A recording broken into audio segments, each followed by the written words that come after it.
Ladies and gentlemen, the story you are about to hear is true.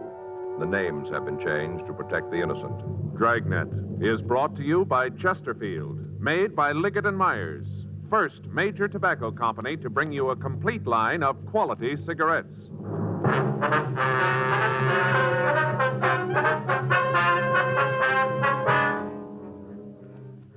You're a detective sergeant.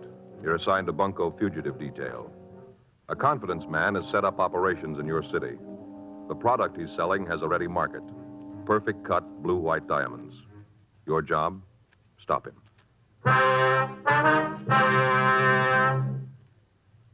Today, you'll hear these three words everywhere. Chesterfield's for me.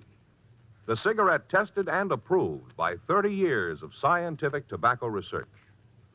Chesterfield's for me. The cigarette with a proven good record with smokers. And first cigarette to have such a record. Chesterfield's for me.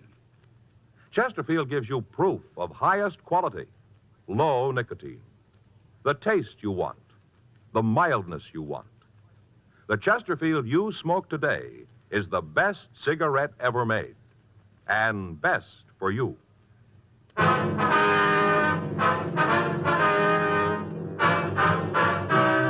Dragnet, the documented drama of an actual crime. For the next 30 minutes, in cooperation with the Los Angeles Police Department, you will travel step by step on the side of the law through an actual case transcribed from official police files.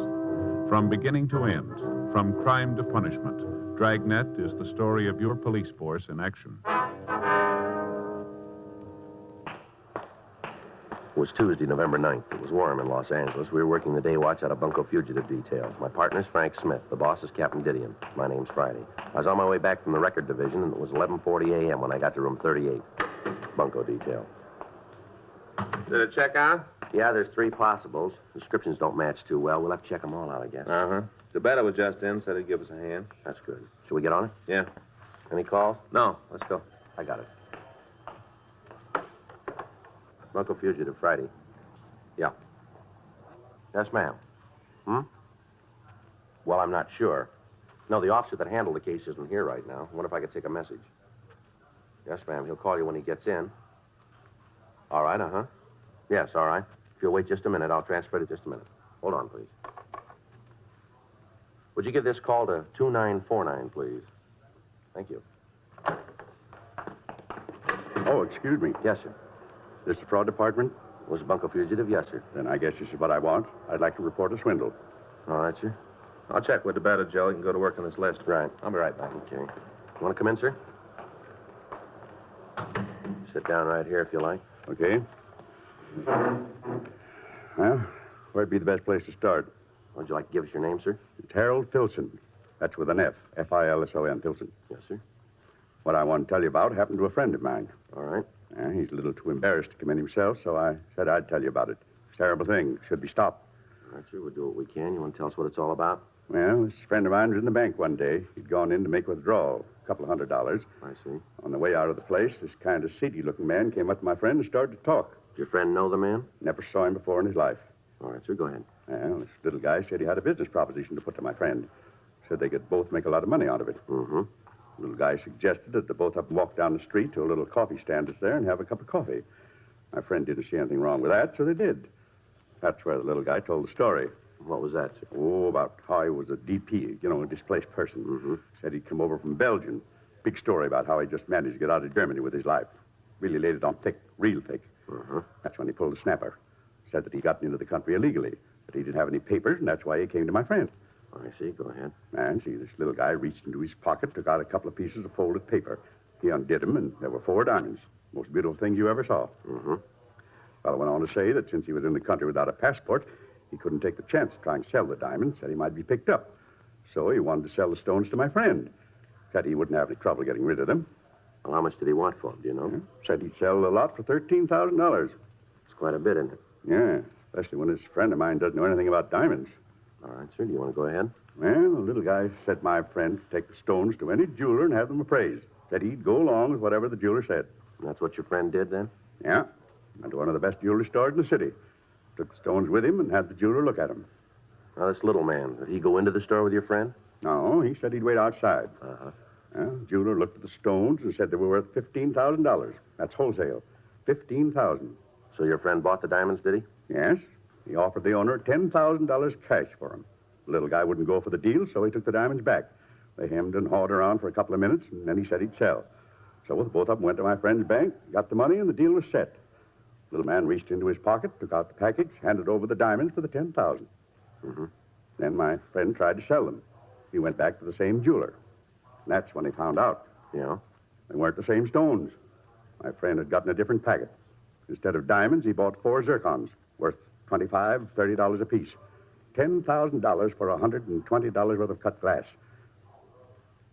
Now, you've got to do something about it. You've got to figure some way to get that money back. All right. You want to give us a description of the man who sold you the phonies? How'd you know? Well, you aren't the only one who's been taken by this racket. There have been several cases the last few months. That's all the more reason you ought to get him. $10,000, that's what he took me for. That's real easy money. Well, the only difference is the amount, isn't it? What do you mean? You tried to take 5 the same way.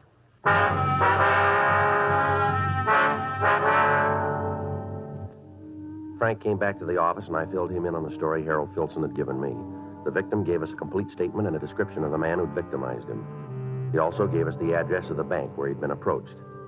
After that, Filson was taken down to the mug room and shown photographs of known confidence men who had used the same M.O. A local and an APB were gotten out, carrying the description of the suspect as well as a complete description of the clothes he wore and the method he used in approaching the intended victim. We got the name of the jeweler who had appraised the diamonds, and we asked the victim if we could keep the stones until we'd finished our investigation. He gave us his consent, and we signed a receipt for the zircons.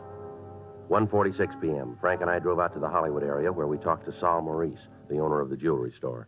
If you'll wait, I'll get my loop and check them for you. We'd appreciate that. No trouble. Probably should have known there was something wrong when I came in here. The average man doesn't carry $15,000 in unset diamonds around with him. Let me see the stone. Sure, here you are. Take a look at these, if you will. Mm-hmm. Well, the same ones, same as the diamonds. What can you tell us about them? Well, they look as if they were cut in this country. Yeah? Why do you say that? Facets, they're cut longer than European stones. Oh. Mm-hmm. Now, they were made in America. Is there any way we could tell where? No. Whoever did it, though, knew what he was doing. I remember the diamonds. Beautiful. You mean the real diamonds were just like these, then, huh? Yes, there was a 125 round, 2 1-carat marquee, and a 403 square cut. You sure about the size, are you? Reasonably, yes. I didn't weigh them at the time, but I did use a mo gauge on them. That's what they checked out. You can't give us any idea, then, where the zircons might have come from? No, I'm sorry. I can give you a list of the men in Los Angeles who might have done it. We'd appreciate it. No trouble at all.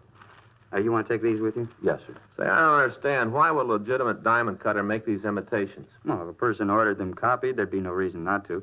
Quite often, people don't like to wear genuine stones. Occasions when good imitations do just as well. That's what probably happened here. Uh-huh. Whoever it was probably ordered a melange lot. I went ahead with it. Well, now, the stones he brought in the first time were real, weren't they? Yes, fine, high color, beautifully cut. Especially this square. I'll get those names for you. Thank you. Say, I wonder if you'd tell me something. Well, what's that? Well, my wife's been looking for something to clean her engagement ring. You know, it gets dirty down the little prongs that hold the diamond. I wonder if you could recommend something to clean it. I'll tell you what, next time you're in the area, bring the ring in. I'll be glad to clean it for you.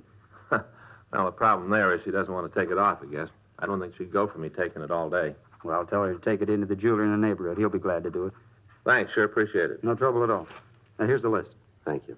Sure hope you can find the man who sold the phonies. Yes, sir, so do we. Every time somebody gets stung buying diamonds, it makes them leery from then on. Hard on the legitimate people in the business. Yes, sir, we can understand that. Jewelers Alliance has been saying it for a long time. Know your jeweler and you'll get value received.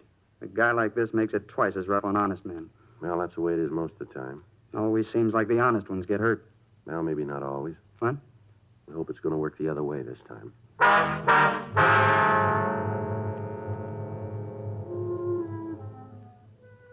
3:15 p.m. Frank and I returned to the office and got out a supplemental bulletin on the genuine diamonds that were being used.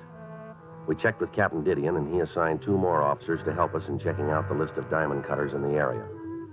The questioning took the better part of the next day, and at 4:37 p.m., when we met in the bunco squad room, we were no further ahead with the apprehension of the suspect.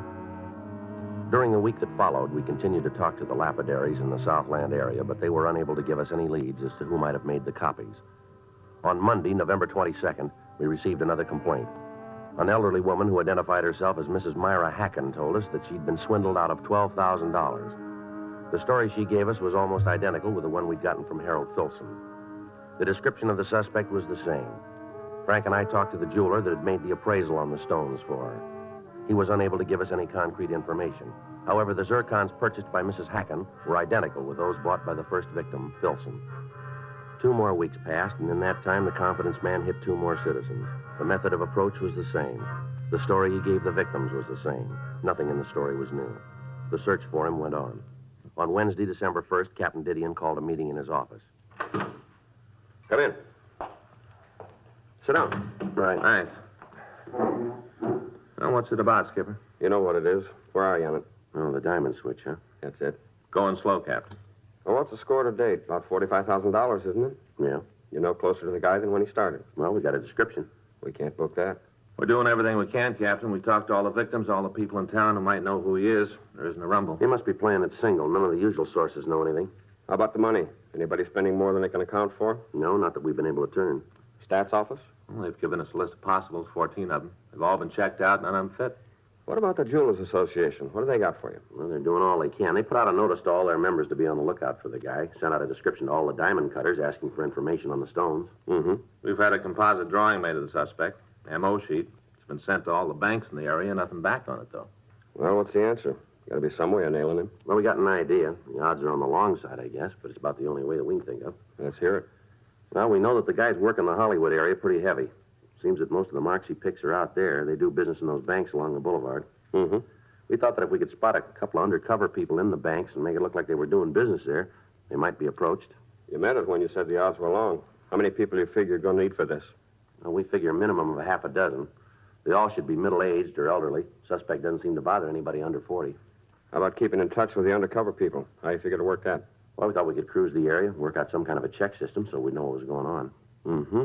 Okay, I'll get in touch with Chief Brown. Ask him to line up some officers that'll work the banks. You better get in touch with Hollywood. Fill him in on what you're doing. Might ask for a couple of F-cars to give you a hand in the surveillance. Right, Skipper. We'll get together here in the morning. You can brief him on what you want, how you're going to work it out. Okay. Better notify the banks, too. Give them the setup so there won't be any slip. All right. Excuse me. Bunco fugitive, Captain Didion. Yeah? Mm-hmm. Okay, we'll send him right up. That's right. Do what you can. Here's one to move on. Bank on Hollywood Boulevard. Head cashier says there's been a man loitering in the place for the last 30 minutes. Yeah? Matches the description of your suspect right down the line.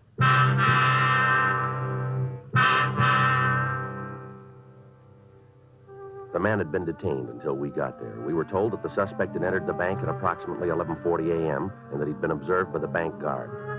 When the man's movements had aroused the guard's suspicions, he'd notified the cashier, and he in turn had called us when he noticed the similarity between the suspect and our bulletin. We asked the suspect to step out to our car so we could question him. He appeared to have been drinking, but he was cooperative. He got into the back seat with Frank, and we asked him to show us his wallet. Hey, my wallet. Is there any money in it? Well, I don't know if that's any of your business. You got any money in the wallet? Well, it might be a couple of bucks, yes. Then again, on the other side of the fence, there might not. All right, mister. Take the money out and hand the wallet to me. Ain't none. I'm broke. All right, let's have it. Sure, I like to cooperate. Always like to cooperate. All right. Is your true name Samuel Gerald Pugh? That is correct. Ever been arrested? That, gentlemen, is my life story. Is that right? It certainly is. Many's the happy hour I've spent in your main jail. Delightful place. Referred to in the trade as the Gray Bar Hotel, you know. And what was the charge? I believe that's referred to in the trade as a 4127 ALAMC. Drunk, huh? Oh, now, if you don't mind, officer, well, you wouldn't put it just that way. It sounds so completely undignified. Completely. What were you doing in that bank? Then I spent a short vacation with the sheriff out in Castaic. Ah, that was a charming resort. Look, what were you doing in the Delightful. bank? Then I spent a short vacation with the sheriff out in Castaic. Ah, that's a charming Why were you in the resort. bank? I've also enjoyed the hospitality of the authorities in San Francisco, Oakland, and in Now, Beaumont, you look, mister, Texas. we're not playing a game with you here. You come up with some straight answers and come up with them fast. Sir? Yeah. Well, I'm trying to the best of my ability to answer your questions in the order that you present them. Now, I'm still working on the initial one, you understand? Would you like to know why I spent so much time... Look, you know in the what we field? want to know. We want to know why you're in that bank. Very well, then I shall tell you. I have spent all of this time in gathering material for a treatise on the penal colonies in All right, America. Frank, let's go. Yeah, come on, mister. Get on your feet. Oh, here now, listen, I resent this treatment. And furthermore, I intend to expose your methods in my forthcoming book. Yeah. Yes. Realize, officer, that I've given you fair warning. You going to book me again? That's right. Drunk? We'll figure that when we get you downtown. Well, that's all you've got. I didn't really do it. You can't book a man that just thinks about Is it. that right? I didn't really do it. I was just thinking about it. What are you talking about? What I was doing in the bank. I'm broke and I'm hungry. I just got into town this morning. I arrived amid the sunshine of glorious California. Broke and hungry. So I ambled around a bit and went into the bank. Thought that maybe I'd write a little check. Just enough to tide me over until I decide to accept one of the many offers that have been offered me. You got any money in the bank? Oh, that's a trivial detail. However, inasmuch as you gentlemen are willing to accord me the hospitality of the Gray Bar Hotel, I shall accept with alacrity. Well, that's nice. I'm gratified that you appreciate my position. You got any way of proving you just got in town? Is that necessary? Might be for you. I shall have no trouble in supplying such gratification. Yeah. I have been enjoying the hospitality of the largest state for the past 3 months. I severed my connection with them 2 days ago. Is that right? It certainly is. I, officer, have been in jail for the past 3 months. Yeah. In Beaumont, Texas.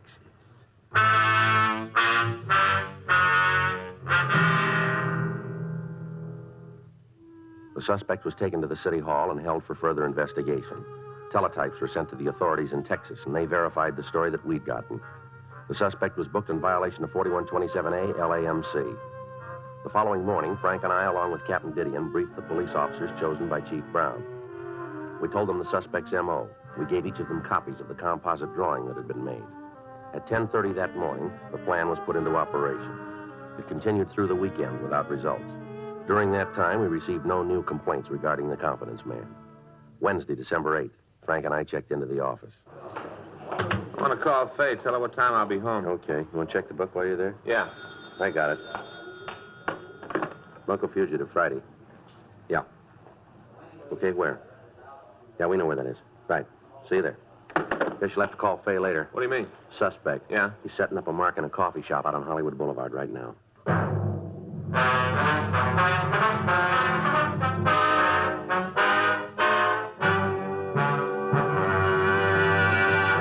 You are listening to Dragnet, the authentic story of your police force in action.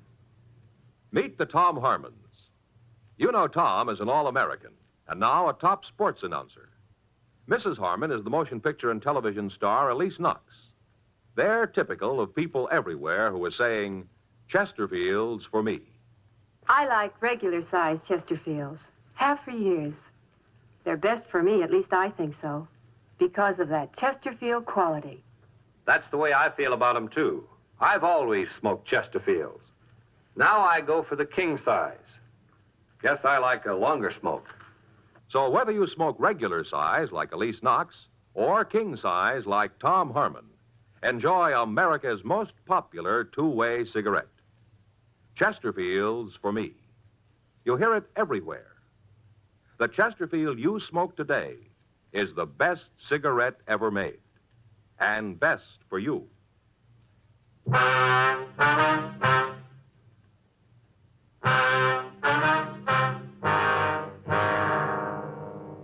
The call had come from one of the undercover people that we'd planted in the banks on Hollywood Boulevard. The policewoman told me that a man answering the description had approached her and offered to sell her some unset diamonds. The suspect had suggested that they have a cup of coffee while he explained the deal to the victim. After they'd reached the coffee shop, the policewoman excused herself and put in the call to us. It took us 18 minutes to drive to Hollywood and Vine Streets and to get to the coffee shop. When we entered the place, we could see the policewoman at one of the rear tables. Frank and I walked back and sat down in the adjoining booth. They'd evidently been talking for several minutes before we got there. You can understand my position. I don't want to have to let them go, but I have no choice. I'm still not sure why you don't sell them yourself. There is some trouble about my passport. The authorities are checking it over. If I try to dispose of the diamonds in the usual channels, there are bound to be questions I can't answer.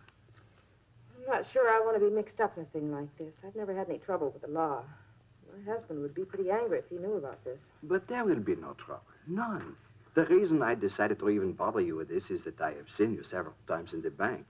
You look to me like a person who would understand and want to help. Oh, that's very kind. It is you who are being kind, to even let me talk to you. I wish I could tell you how much it means to me to be able to walk up to just anyone on the street and talk. To know that there is nothing to be afraid of. This business about the passport is annoying, but it will all be straightened out. After that, everything will be all right. Well, can't you wait until then to sell the diamonds? I'm afraid not. I have bills. I must pay my attorney, my family. They must be taken care of. I need the money now. Well, I'm still not sure. Kind lady, let me show you the gems. Just let me show them to you and then decide. Yes, sir? Coffee, please. Yeah, coffee. 2 coffees right away. There. Just look at them. Have you ever seen anything so beautiful in your life? Oh, they are nice. These are all we were able to get out of the country. Weeks before we left, we sold everything we owned to buy them. You know, in Europe, diamonds are about the only thing that has a set value. If I were to tell you the trouble we had in getting them, but that would take too long, and I have already taken too much of your time. Not at all. How much are you asking for them? On the market, they are worth in American dollars at least $10,000. Oh, I could never pay that much for them. But you would not have to. I don't understand. It is simple. You take them to any jeweler in the city, anyone at all. You pick him out. Take the diamonds to him, ask him what they are worth. Then come back to me and we can make the transaction. You see what he will offer you for them. You will see that what I have said is the truth. You can buy them from me. I will get the money I need. Then you can sell them to the same jeweler and make a handsome profit. Go ahead, take them. I will wait for you here. You'll trust me with them? Certainly. I knew when I saw you in the bank I could depend on you. I trust you with my life savings. All right, let's go. Yeah. Something I can do for you, gentlemen? Police officers, you're under arrest. On what charge? Grand theft. You must be joking. Afraid not. Let's go. You get everything you needed, Sergeant Friday? Yeah, thanks, Margaret. You are in with them? I'm a police officer, too. How you gonna know? I'll take the diamonds. Want to give us the zircons, too? Yeah. Here you are. It's a lousy deal. You're gonna have to prove it, you know. We'll take care of that. How you gonna do it? Well, it shouldn't be too tough. Have the victims take a look at you. They should give us a positive identification, shouldn't they? Yeah, I guess so. Where'd you get the stones? Picked them up in New York. They're real. Worth easy $13,000, maybe $14,000. How about the imitations? What about 'em? Well, where'd you get them? Friend of mine, guy back east. His hobby is life, you know? Lapidary? Yeah, that's it. I had him cut the zircons for me. Do you know why you wanted them? No, I told him it was for a joke, asking to make me 6 sets. All of them like the real ones. Only had this one and one more to get rid of. Just 2 more, and you have to tag me. Yeah, rough go. You need me for anything more, Sergeant? No, thanks, Margaret. We'll take him in. I'll go on then. Right, thanks again. Glad to help. Thanks, Margaret. Yeah, see you downtown. Right. Tell Chief Brown we'll be in to see him, will you? Okay. All right, mister, let's go. Mind if I finish my coffee? All right, make it fast. Okay, thanks. What's your name? Nathan Croner. You ever fallen before? Couple of times, small beefs. Where? Midwest, Colorado, Kansas. Big time? Burglary. Served 3 years in Colorado, 2 in Kansas. Thought you had it figured this time. Sure way to make it pay. Never know, Dave. What's that? How it's going to turn out. Take this Dodge, for instance. Yeah. Hey, you got a cigarette? Yeah, here you go. Here. Thanks. I got a match.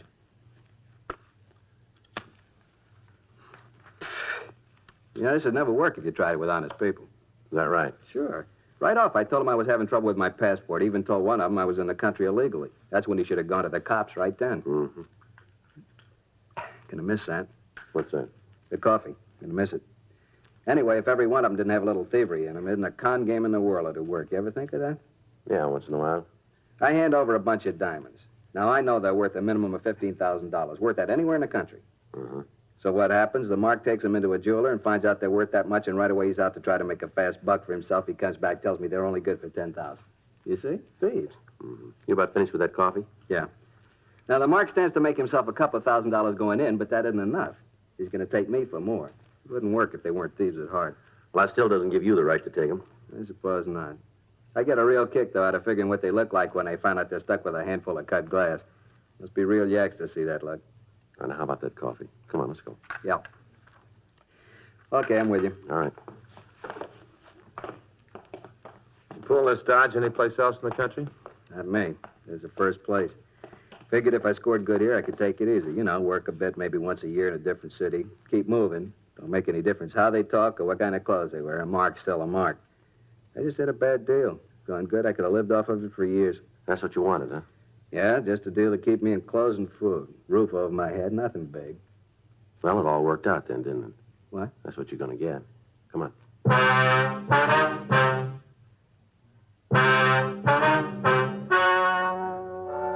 The story you have just heard is true.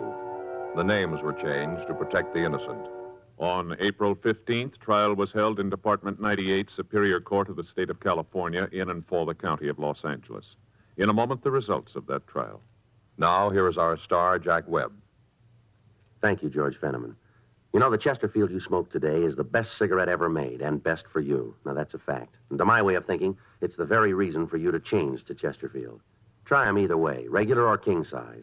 If you try 'em, I think you'll say with all of us, Chesterfield's for me.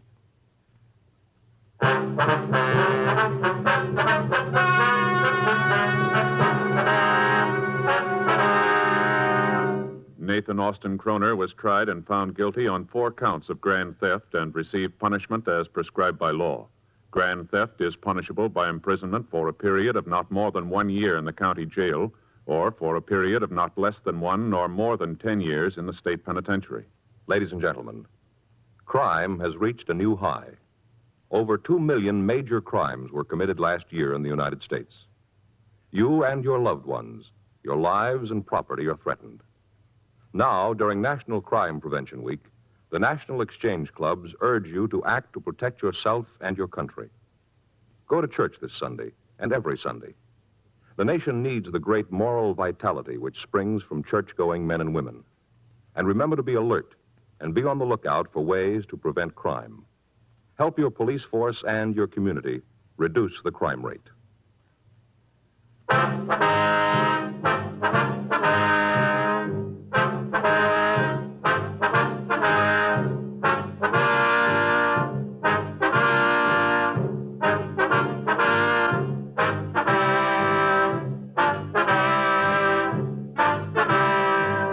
You have just heard Dragnet, a series of authentic cases from official files. Technical advice comes from the Office of Chief of Police W.H. Parker, Los Angeles Police Department. Technical advisors, Captain Jack Donahoe, Sergeant Marty Wynn, Sergeant Vance Brasher. Heard tonight were Ben Alexander, Harry Bartell, Virginia Gregg. Script by John Robinson. Music by Walter Schumann. Hal Gibney speaking. Watch an entirely different Dragnet case history each week on your local NBC television station. Please check your newspapers for the day and time. Chesterfield has brought you Dragnet, transcribed from Los Angeles. Filter tip smokers, this is it. L&M Filters, the one filter tip cigarette with plenty of good taste, much more flavor, much less nicotine, and effective filtration.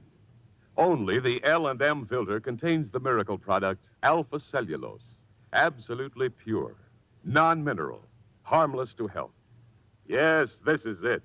As Maurice Evans puts it, L&M filters are just what the doctor ordered. Buy L&M filters, the light and mild smoke.